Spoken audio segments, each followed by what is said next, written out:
wouldn't believe some of the fucking people you meet, like, doing these interviews, and especially if they're, like, actually interviewing Oderus, like, right before the show, and, you know, I'm a little loopy and ready to fucking hit the stage, and this kid, like, starts asking me all these fucking questions. He's obviously never seen or heard, doesn't know anything about Gwar before, and I fucking took his fucking book of questions and took a bottle of Jack Daniels and just poured it on it and then just mushed it up and then gave it back to him.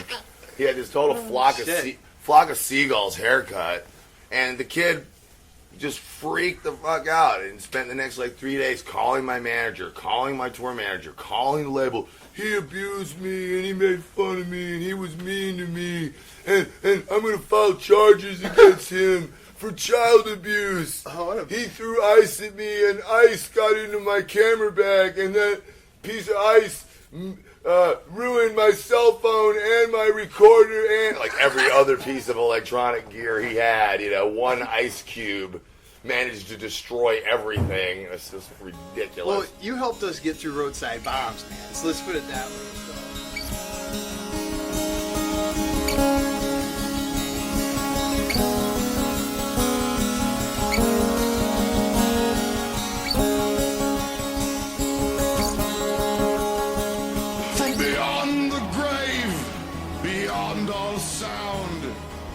Friends, fans, followers, leaders, and true believers. I'm here with Oderus Urungus. Motherfuck yeah. Like I was saying though, like a lot of people when I was in Iraq last time, a lot of people were, well, it was 2 times ago actually. A lot of people were listening to all the sentimental, I miss my girlfriend type bullshit. Right. So we had Road Behind because we were part of the convoy team, and that's what we would listen to, and that was pretty fucking. Route clearance. Fuck yeah. It was kind of not a like, fun job. Not so much route clearance. It was like after the shit was already fucked up, we were the ones who fixed it. Right. So we're Navy Seabees. We do construction and combat. So we went out there. Seabees, hell yeah. And that's all it. about Seabees. And that's what we did, man. Last time I saw you guys was on the Sounds of the Underground tour. I was like fucking Gwar, Clutch, Lamb of God, all together. Motherfuck yeah. That was the best festival tour that we've ever been on. Okay, cool. We were on every Sounds of the Underground tour, and they just got shittier and shittier after that first one. Have the good enough lineup for the rest of them, but that one was in particular was just amazing. Well, I figured probably so because like you're from Richmond and so is Lamb of God. So is that a pretty tight thing? You and oh yeah, guys? We go way back with those guys. I mean, I fucking dosed Randy on LSD for the first time. He used to be this practically just this weird little street kid that everyone kind of thought was obnoxious, but I really liked him, and he would come over to the slave pit all the time, and I remember fucking pouring LSD into his eyeballs. Yeah, we would get it liquid style back then. That was a long freaking time ago, and no, we stayed close friends through all these years, and we really love those guys. John as well. John, I probably know John the best. Campbell is a very twisted individual. Very fucked up sense of humor. He's always sending me fucked up pictures of stuff that he's found out there. Just things that like I wish I'd never seen. That once you look at something that's really disturbing, you can't like really get it out of your brain. Yeah, there's no fucking wire brush for your eyeballs. Yeah, it's horrible. It's horrible. That's what's cool about you guys. I mean, I hang out, being a comedian, I hang out with a lot of people who have similar things where it's just like, I don't know why. I got a friend of mine, I won't mention any names, because they're a national headliner, takes pictures of his cock and shows it to everybody, says, hey, look, it's my new headshot. And it's like, oh, you fucking asshole. Yeah, I did that with the, for a Dave Brockie Experience image, fucking took a shot of my dick, fully erect, and then took my face and put it on the top of my dick, and it was just so vile. We sold it as a t-shirt. You gotta be a brave person to wear that, I tell you. Oh, shit, man. You've been around for a long time. How did it all start that you said, this is what I want to do for the rest of my life? Well, almost 30 years, right? Yeah, it's been 28 years now. Gwar started as a kind of a project. I mean, I was in a punk rock band called Death Piggy that was really funny. We did some light theatrical elements. We played some really irreverent, silly music. And then right down the hall at this big old milk bottle factory that we were working at, we were squatting, basically. It had been abandoned for years. There was a group of artists that were making props and costumes for a movie they wanted to do called Scumdogs of the Universe. And I would go down there after Death Piggy practice, and I was living in the building at the time anyway, so, I would hang out there all the time and help them work on stuff, and, finally it just kind of occurred to me that it would be really funny if Death Piggy kind of put on these costumes and did a show as like this crazy barbarian band called Gwar. And we would do like 3 or 4 songs before a Death Piggy set, and then we'd run back and then do the Death Piggy set. And then literally it was as obvious as one day, we did the Gwar thing before the Death Piggy set. There was about 300-400 people there. Then we came back as Death Piggy, and everybody was gone. Oh, shit. So it was just like, whoa, that's a little bit of a bit too much fucking perspective there. But that's kind of like what put it over the top with it. I was just like, you know what, we've quite by accident created something that really people are really into, and at that point we really started going at it 100%. That's fucking awesome. I bet you the marquee people hated you too, because back then you spelled Gwar like GWA, a million A's. Yeah. We had a Gwar. And I don't know if there's even any flyers that exist with that spelling in it. It only lasted a little while because we realized it was like, we can't make T-shirts. We can't even put this fucking name on a flyer. No I think it was just like Gwar. And finally we're just like, Gwar. That makes sense. All right, so you said 28 fucking years, man, and you've been around to like the globe. And obviously, Gwar started from Antarctica, but or Richmond, depending on who you're talking to at the moment. But where is probably the best and probably the worst fucking places you've been? I mean, there's a ton of great gigs. San Francisco, New Orleans, LA is great, New York City's great, Chicago's great. But it's weird. It's like sometimes the strangest places you'll have the best shows. Like we just played New Orleans. We just played in Austin at Phil Anselmo's Housecore Horror Film Festival. They were both huge, amazing, great gigs. Then we shot over to freaking Pensacola, which was traditionally a shitty place to play, and we ended up having one of the best shows of the whole tour. This tour has been crazy. It's like every night that I think that like there's no way the show can get any better or be any more fun to do, than it has been already. It gets better. We really kick ass. And as far as like lousy places to play, I mean, it just kind of depends on the circumstances. Anywhere where there's Gwar fans, ready to throw down is a good place to have a show. I guess probably the most miserable run we ever went on was a run of shows through Spain. For some reason, shit. Like, they just didn't even know who we were. And literally, we were playing in front of like 5 people. That was horrible. The food was great, but it was horrible. And the people were not particularly friendly to us either. It was just like, eh. So, yeah, I mean, the best shows are the ones that are full up with Gwar freaks, and the worst ones are the ones where people don't know who the fuck we are. And generally speaking, that is becoming less and less of a problem as Gwar's reputation grows worldwide all the time. Fuck yeah, man. That's got to be cool, too. How's it feel to play like, because I remember listening to an interview with you saying that 930 Club was probably where you saw one of your first shows. Okay. How does it feel to play, like, where it started? DC will always be a very special place for us, because we started, that's like where I kind of came up in the hardcore scene, and then moved to Richmond.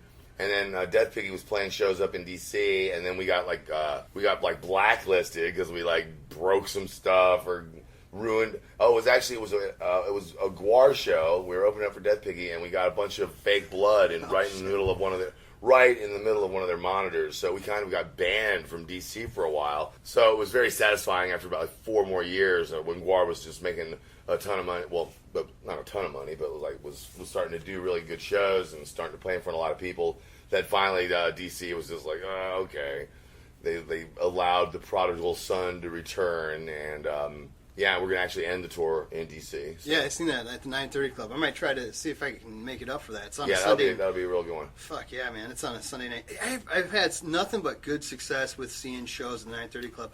I've seen shows around the world, like I said earlier. Like I've been in 17 years, so I deployed all over, and for some reason, there's something magic about that fucking place. That in Detroit.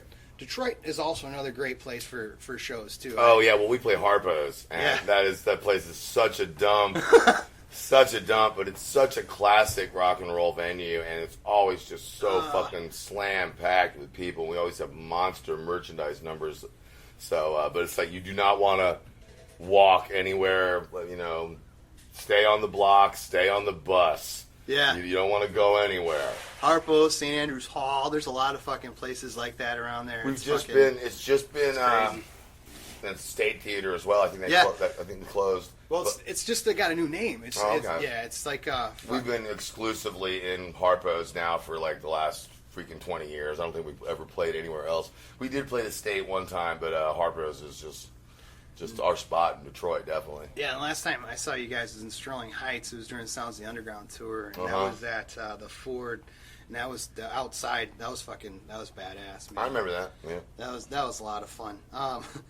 It's cool too because seeing the places like when they're smaller venues, it's like everybody's gonna get fucking hit. How much is the upkeep to keep the band going? As far as like, do you constantly have to redo like the? No, the costumes generally last several years. We'll have to do repairs on them, little replacement parts here and there, whatever. But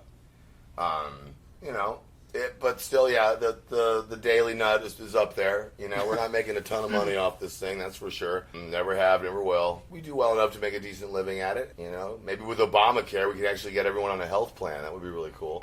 Yeah. So, we're certainly not on our way to becoming rich rock stars, but that was never the fucking point anyway. And honestly, it was never a motivational factor for me. It's just like ever since I read a quote from Rob Zombie, he was. They were asking Rob Zombie about if he'd ever seen Gwar. This was like 20 years ago. He was like, yeah, I saw Gwar. And I thought to myself when I was watching him, man, that's something I really want to do, except I want to make money. And that comment was just so nauseating to me, Rock and roll's supposed to be about fucking revolution and rebellion, not, paying for your mansion up in the Hollywood Hills, Yeah. And that's why I have no respect for him as an artist whatsoever. That's one thing. That's why I have a lot of respect for you guys and a lot of the comedians out there that are fucking grinding, is because you have a lot of the integrity that goes into it. That's one of the reasons why I think a lot of people that haven't heard of Gwar and are listening to my show right now need to fucking get on this. It's not a bandwagon at all because there's no wheels that are spinning. The only thing that keeps this thing going is you and us, that dig this shit. You do not necessary roughness, which is I do. That's hilarious, man. I had the worst, turned in the worst column of my life. Yes. It was I didn't even watch a single game. I was just like, I don't know anything that even happened this weekend.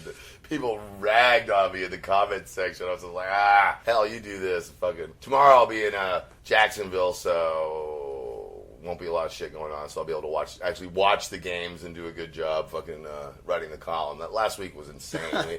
we had to switch buses like 3 times, and a lot of problems were, getting across the country and fucking. And then the shows were just completely insane. Full press days, like fucking 8, 10 interviews in a row. Those people, we're getting ready to go to Australia, and those people are just crazy. And they're just like so up my butt. Like things are calming down a little now as we get to the last 2 weeks of the tour, and things are looking good. Yeah, because you're calling it band hell, and I thought that was fucking hilarious. And just so you know, he calls himself an unapologetic Redskins fan. Well, and they actually wrote that. Oh, okay. I personally hate the name. I grew up in D.C. Right. And I think, as I said in my column, I always refer to them as the Skins. Yeah. I think, a lot of people are like, oh, Native Americans are offended. Well, that's bullshit. Every Native, especially when I was out west, I made a point of reaching out and finding the Native Americans in the crowd because they love Gwar, and asking them about it. And they're like, yeah, how would you feel if there was, the brown skins or the yellow skins? I mean, society just wouldn't tolerate it, but for some reason it's okay to disparage the Native Americans and call them Redskins, and that's not cool. And the Native Americans don't think it's cool, and I'm not trying to be all PC or anything like that. Yeah. I know, especially around here, people love their Redskins, but it's not a cool name, man. It's a racial slur, and in a weird way, it makes perfect sense that Washington D.C. would have a sports team with a freaking racist fucking name. It's almost like they're never did that math, but yeah, it's like it's their way of saying, you know what, fuck you. We'll call it whatever we want. We fucking committed genocide on these people anyway. Practically wiped them out. And built our fucking economy up through slave labor after the rest of the world was completely had outlawed slavery. So in a kind of weird way, it makes sense. I do believe our country is the greatest in the world. I love the freedom that this country has and the wild can-do attitude of the people, but there are definitely problems. And, I don't consider myself an unpatriotic person because I'm not afraid to call those problems out. Right, and that's what more people need. And being in the military, there's some things I can't say until I retire. That's why I can't wait to be able to be retired and say I did 20 fucking years to say whatever the fuck I want. You know what I'm saying? But in the mean, I fully agree. I think more people need to have their fucking voice out there and say what they honestly feel, not just go by the sheep to the herd. Yeah, and I respect other people's viewpoints on it as well. But respect my opinion to disagree with you. Exactly. And I couldn't believe when I wrote that column about the name that people got so bent, like they were just ready to flush, my whole career.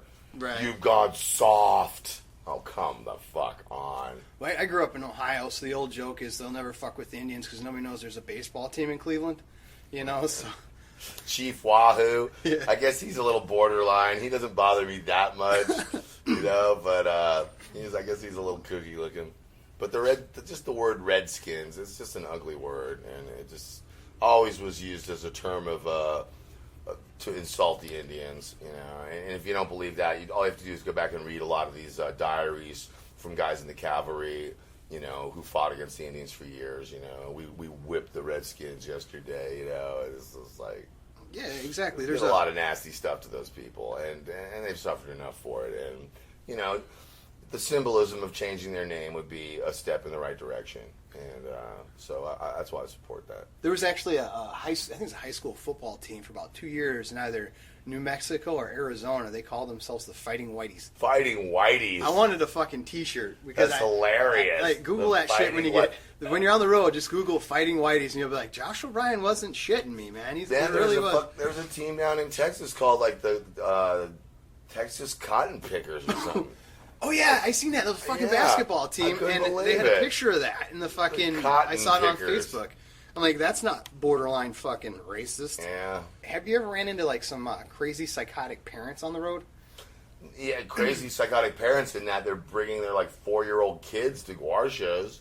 I don't run into parents that are pissed at Gwar or mad at me or freaked out. I run into parents all the time that are turning their children into Gwar fans, and sometimes they'll have their parents with them. I've seen families of 3 generations of people, grandma, their child, and their child, 3 generations of fucking kids, all covered in blood from head to toe, all loving their Gwar. So, it's I've seen plenty of crazy parents. That was the other side of the spectrum. I thought I was going to get an answer for, to be honest. I never meet people that are irrationally anti-Gwar because I don't know. I think everyone's kind of familiar with what we're doing by now, and they understand that if they try to mouth off about it, they're probably going to end up making a complete fool out of themselves.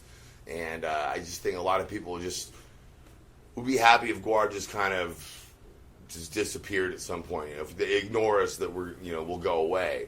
But that's they're completely fucked if they think that's true because, as I've always said, Gwar is a band that can last for 1,000,000 years. Yeah. I would like to personally breed my replacement, train him to be Oderus, and one day pass over the reins. So I retired in 2.5 years, man. Okay, so I was trying to be a stand-up comic, but if I'll do Oderus. I think I still got probably got a good 10 years left. And, by then, hopefully, I don't know. We'll see. All right, I'm just trying to augment myself and my specialties, man. I'm a combatant. I work with SEAL teams and Marines as a Navy Seabee several times. I could fucking go after some of these cosmic bastards. Well, you don't lack spirit, that's for sure.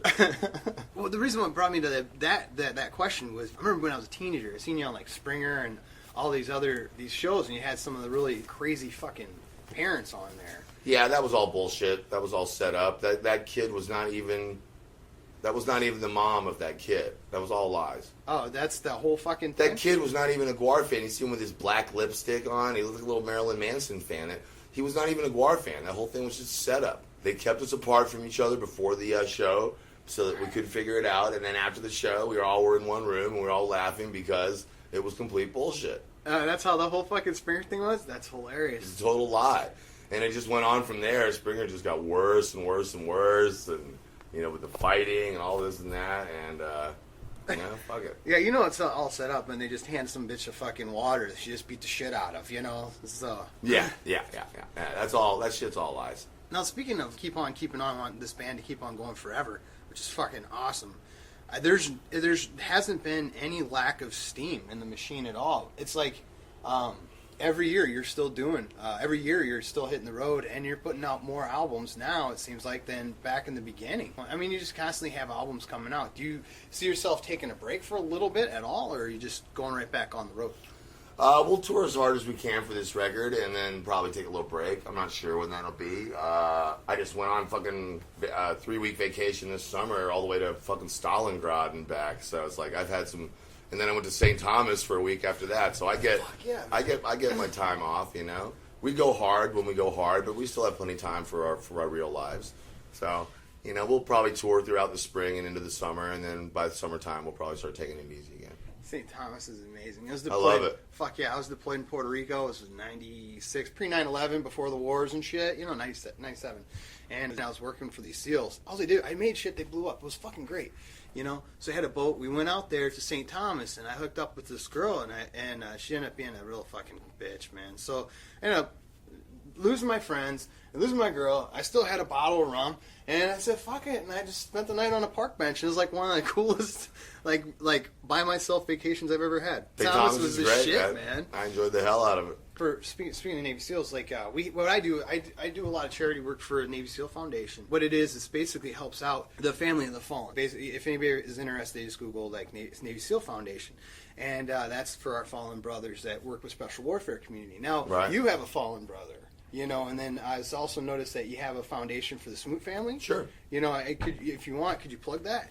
Yeah, well, it's Corey was our guitar player who very tragically passed away of a heart attack on, actually it was a coronary thrombosis, and very unexpected while we were in the middle of the tour. He had a little daughter on the way, and so we started the Smoot Foundation. All of what Corey owned, everything in Gwar, he was a shareholder in the company. That all passed to his widow, so he still gets a nice check every year for that. And also, we always will be selling those Corey, the Smoothie t-shirts and his album and everything. So there's a constant stream of money. Plus people are just, they'll just donate to it as well. So, I can't say how much we've raised for him, but for the kid, but it's been considerable. It's been a great reaction from the fans, and they've really supported the hell out of it. So very, very happy with it. Yeah, and that's another thing too. Speaking about a lot of heart and soul with Gwar, keeping on. I mean, even after he passed, you guys kept on trucking, and you got to do it, man.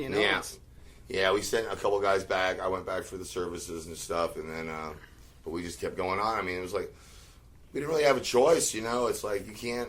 In the middle of a tour, I mean, you build up all year, and you need that money. You have to have that money to keep the business going, and we didn't want to stop anyway. It was our way to help the fans kind of deal with what had just happened, And Mike's an amazing guitar player. We played as a one piece for the rest of that tour, and then as soon as we were done, we started the search for the new guitar player. Yeah, and then now you have Pustulus, Brent Ferguson. He's a local guy. He actually knew Corey very well. They'd worked together on a bunch of projects, and after exhaustive fucking auditions, Brent was one of the first guys we tried out, and after going through everybody, we're like, man, Brent by far, he just blew everyone's fucking doors off. He's really awesome. He's a great guy too. So so there we are. He already had several songs written, and we just kind of rallied around him and kicked ass, and it was it's worked out great. And a lot of people are saying Battle Maximus is our best record in years, and this tour is the best time they've seen Gwar play in years. So, just like fine wine, we're getting older and better. I wish I could have heard that song about dead bodies on the side of the road a long time ago, because that would have worked perfect in Iraq. What you're doing in Iraq, sure. Oh, shit, man. So, hey, I really appreciate you doing this. I didn't realize I racked up like about almost a half hour of your time. That's fine. Half an hour's about right. Do you got anything you want to say out to the fans or any of the new guys? Well, I just appreciate the support, and and especially the military community. You guys got a hell of a fucking job. As much as I don't agree with the politics of our nation sometimes, I do very much appreciate the sacrifice that you guys make. I think you guys should. I think the fucking government should take a lot better care of our military, especially when the suicide rate is just so ridiculous. Yeah, it's like epidemic now. Sometimes I read something. It's like 30 veterans veterans or active service members a day are like offing themselves. So there's got to be something really fucked up going on. No bullshit statistic is like on average one active duty service member a day takes their life. Right. And 18 veterans a day take their life. Wow. And that's one of 18 people that serve this country. And I with this podcast is like my third or fourth one with this radio show I did, and it was all dedicated to a couple people I knew that took their life. That's a really sore subject for me because some of these people, it's just like just like anybody that it's just an old friend that you might have shaken hands with and that's it that you ran into, or somebody that you spent a lot of time with and they're gone, and it's just dealing with it, man. You come back. You live that lifestyle, and you come back, and it's like, what the fuck? Because if you watch that Hamburger Hill, you ever watch Hamburger Hill? That part where he's like, what's it going to be like when you go home? It's going to be like, motherfucking mom, pass me some motherfucking cornbread. Pass me some fucking peas. And that's no shit, man. You come back from living that lifestyle, you're a fucking Neanderthal, you know what I'm saying? And you try to transition to, all right, I got to get my kid to soccer practice. Yeah, okay. It's ridiculous. And you're living a combat lifestyle, and then it's like now people are going to yell at you for your boots aren't shined properly, and you're like, bro, I live in the fucking hill, Nah. But it is what it is, and that's the unfortunate part. And I thank you very much for saying that, man, and creating awareness for that. I mean, man, I appreciate that. Oh, and one more thing, I have to tell you this story because I promised my buddy, he's one of my best friends I grew up with. His name's Eric Rich, and he's like, Gwar's been my favorite band ever since I went to Reflections and I bought America Must Be Destroyed, and I put 7 quarters into the machine and got a pack of cigarettes and smiled at the guys at Reflections and left. And they didn't even stop me from buying the cigarettes. So I had to tell you that. So if you don't mind saying hi to Eric Rich real quick before you... Hi, Eric Rich. There you go. I hope you still got your copy of America Must Be Destroyed. I think, no shit, we were talking about this literally we went on we're both on our 7th or 8th copy, especially since you fucking put the video with it. I had to go buy that the second it came out. I was like, motherfuck, yeah. You gotta keep feeding the machine, you know what I'm saying? Definitely. Yeah, we'll get the ultimate box set out there one day. We got to get all the DVDs and all the albums together in one big set. That would be fucking awesome. That'd be fucking awesome. But there's a lot of cool shit out there, man. So. Oh yeah. Once again, thanks for doing this. Yeah, no problem, man. Very, very cool meeting you. You're all set up for tonight, and just come on up here. Get one of the guys to walk you up here. Like we're on at 10:15. So if you get up here about 5 after 10, we can knock a photograph out in the hall. No problem. Fuck yeah, man. Cool. Alrighty then. So, as fucking Orc just yanked me out of the hallway. I'm walking out of this interview I just did with fucking Gwar, and this guy says talk to me. So I'm gonna talk to him. I'm not gonna fuck with this guy. What's happening, man? I am your true leader. I am your new leader from another realm. Entodia is where we come from. But now I am here in Earth realm, and you must know exactly who is your leader. Me, Gogok Bloodthroat. So fucking Master Chief Golgar Oakthroat fucking just...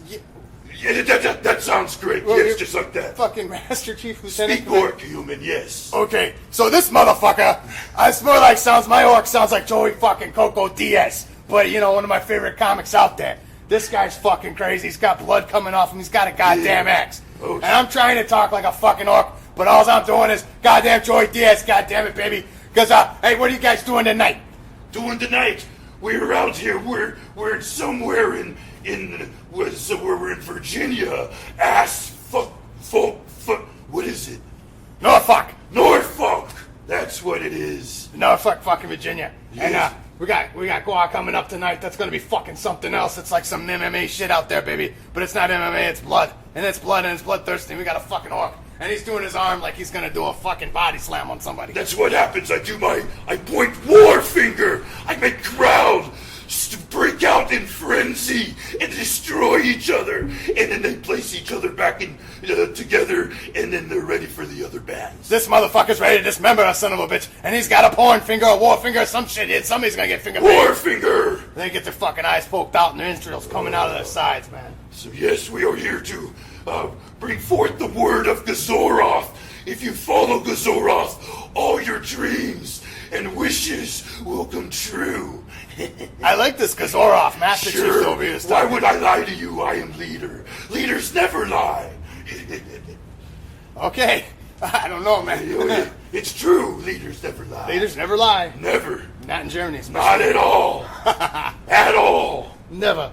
Hey, well, hey, man, what kind of albums you guys got? You got anything coming out here lately, or what's up? We're right now writing with Sorcerers, our new album that will be coming out in the future. It's already out in Hertodia, but it can't come through the portals and the maelstrom, so we have to write it here in the Earth Realm. This motherfucker's So we're doing talking. it twice, and in one day, when we get the other one and through the maelstrom into your realm, we'll release that one also.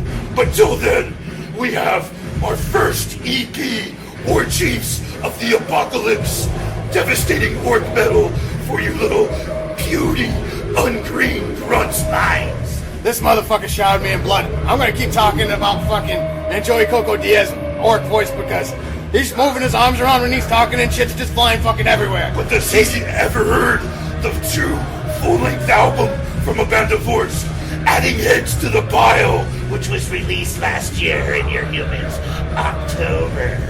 I gotta get that motherfucker, no. Every human must, and then you will be spared when the domination comes, or else your head will be added to the pile. Not good, man. Gotta get the fucking orc shit. Gotta get the orc shit. Band of orcs. How long you guys been around on this human planet of Earth? Forever and ever, we keep jumping back and forth, and then finally, well, we got stuck. We were pulled through, not knowing we were being pulled through by the gruesome grip, which is now our manager. That's how I hear people live in Cleveland, too. That's what we hear too. It's scrolled on our walls. Fuck Cleveland. Cleveland.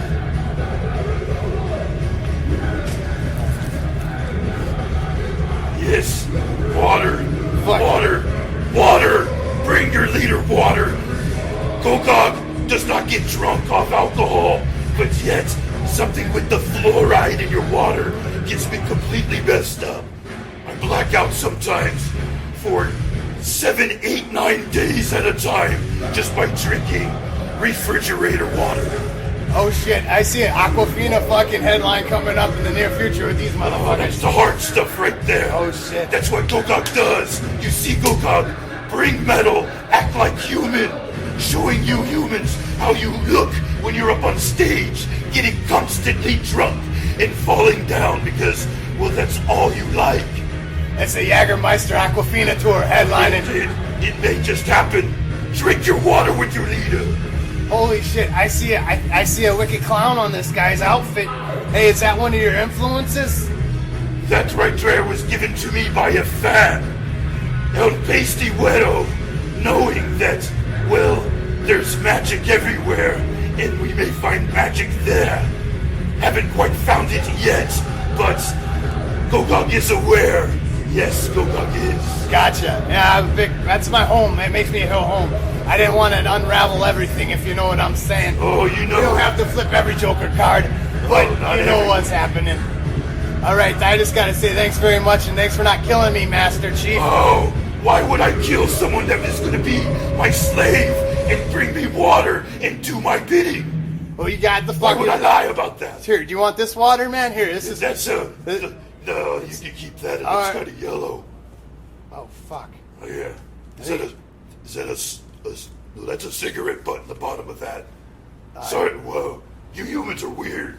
Yeah, well... Why must go slay Go slay, man. and do whatever people do? Just thanks for not slaying me, man. Oh, we destroy. Baby, this is Joey Coco Diaz, not really actually Josh O'Brien, just saying goodbye with... Go got Bloodthroat, and look out for everything that's coming. We've got Skull Basher on lead guitar, Gronk, Shaman bass player, Hulk Elf Ripper, Zombie Orc guitarist, and on war drums, Skull Basher. That's right. Yeah. Yes, come see us, be a part of us. Hail Kazoroth! As we say in the human world, is there anything you want to plug? Is there anything coming up? Anything at all, baby? Darkness! And that's it. I'm out of here before this motherfucking crazy son of a bitch kills me. I'm out. There's a place so very far, most favored of the worlds that are missed by Gwar. We can get there as long as it's by stolen car. Smash your face and go shoot up. That's where I ripped out hell from the sky. A place of kicks and bells and bells. A place where winners always lose. You'll always hear your favorite band. Here in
fever liquor.